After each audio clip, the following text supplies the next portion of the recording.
Top 4 foods for blood sugar control.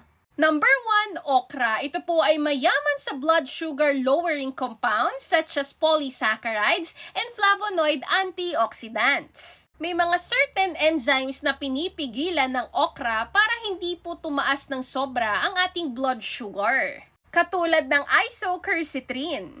Number 2, citrus fruits. Kahit naglalaman po ito ng natural sugar, pero kung ikukumpara po natin ito sa ibang prutas, mas mababa po ang glycemic index nito. Bukod pa dito, mataas din ito sa vitamins, minerals, and fiber.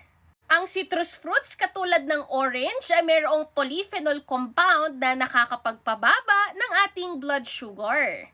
And according to research, ang pagkain ng whole citrus fruits can actually improve our insulin sensitivity and reduce HbA1c.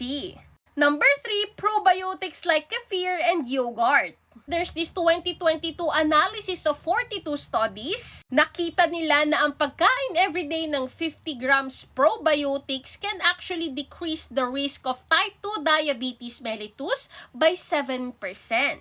And number 4, apples. Ang apple ay naglalaman ng soluble fiber and plant compounds katulad ng gallic acid and quercetin na nakakapagpababa ng ating blood sugar. In this modern society, pabata na po ng pabata at parami ng parami ang tumataas ang blood sugar dahil sa nutrition and lifestyle. Kaya naman, when it comes to fiber supplement which helps blood sugar control, I highly recommend Paragis with the moringa and guyabano. Dahil ito po ay naglalaman ng mataas na bilang ng antioxidant na nakakatulong sa ating overall health.